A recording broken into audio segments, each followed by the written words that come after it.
Hi, Fred. Thank you for coming back. It's always good to have you here, and you are the insurance expert here. And we're looking into a possible global recession that's been a hot topic everywhere. How is the recession, you think, in most developed countries in Europe and Americas? Will it spill over to Indonesia as well, do you think? All right. So I live long enough to watch myself the two crises in financial. Number one is in 1998 and 2009.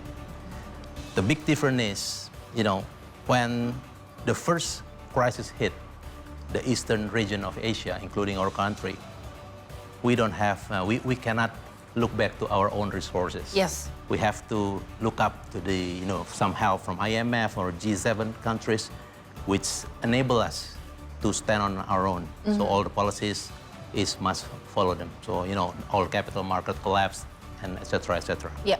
2008, it was merely in North Europe and America.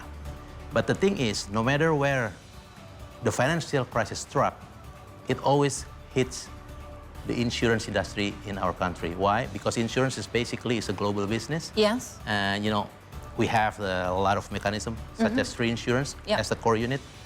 And that's why they stopped to support, to give us the support.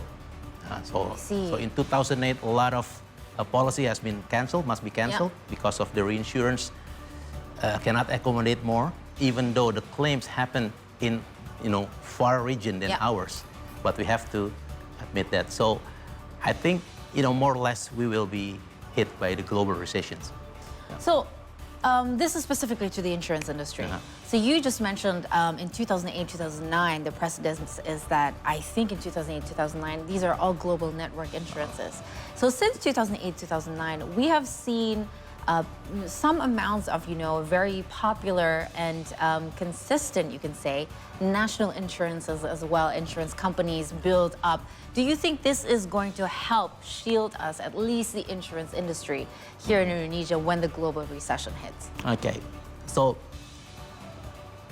the impact of 2008 financial crisis, I don't think it's not as scary as, as the rumors, okay? So within 2 years, I think all countries get back on their feet again. And we, actually, the world has, has entertained with a high scale of economical growth, including insurance, because insurance is always pair-to-pair with the microeconomics, indicators and everything. So hopefully we can, we can have, in common ways, a lot of savings from those glory days, to prepare to entering the recessions. I mean, it's also because I read the data before that, insurance users have gone up, especially since the pandemic, because people are more aware. That means people are more and more investing, right? Do you think that will help? And also, when we speak of insurance, there are different kinds of insurance, right? Some insurances pair, some policies pair the insurance policies with investment as well. I know these are two completely different things, but it's just part of the policy itself. But do you think they will affect each other? Yeah, of course.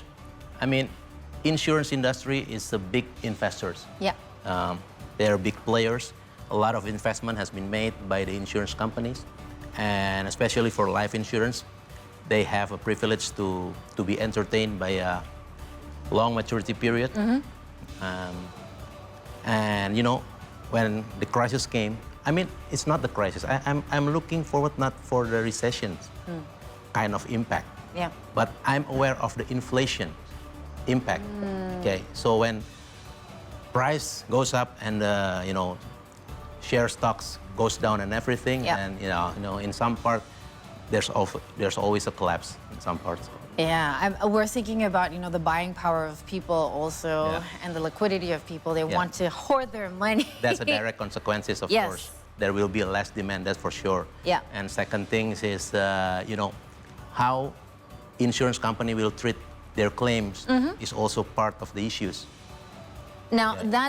that has to do with the with the client as is the client satisfactory. I mean, if you invest, you'd expect even in Yeah, times of yeah, turmoil, yeah. you'd still be able to hold the claims. Yeah. Is it possible that insurance, at worst case scenario, has there ever been a precedence where in a very bad situation, insurance was not able to support and claim for the clients, basically? It's very possible. It's very possible. I mean, now, especially us in Indonesia, we'll try to build stronger and, of course, in a true way, of our reserve. Okay, so our reserve system, and that will impact on the whole structure because Yes. we've not been built like this. Now our approach, we call it IFRS number 17. It more like in financial or accounting terms is EBITDA Yeah. kind of approach. Yeah. So it's a bit different. Why? Because I don't think that our industry has well prepared under a proper capital numbers for each of insurance companies. But we are Asians, right? Asian is always forward their intuitions Yeah. rather than the rationals. So it's a big difference. Now we must be rational. The Yeah. recession is coming. Economic, we cannot stand alone as a country. We must hand in hand globally. And that's why we have to follow the common rules, the common ground. Yeah. So, do you think people still need insurance in recession? Well, whether Is it a higher risk during recession?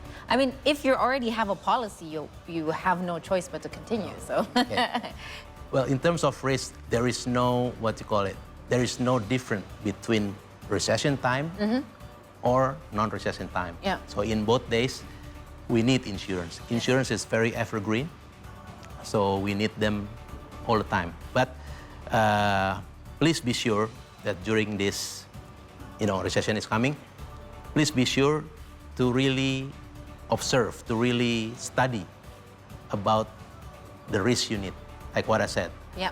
Try to be risk rational calculated Yeah. rather than intuition calculated. So, okay, for example, right, you have the life insurance and you have usually investment packages. Okay. Would it lower the risk as somebody who would love to apply or start the premiums for insurance perhaps next year? Would it be a lower risk to focus on the life insurance only instead of the investment at the time? I would suggest there are several markets. Yeah. Let's divide it only by two: younger markets and older market. Older market, they will see, of course, for certainty, and they're like in the final half of their time.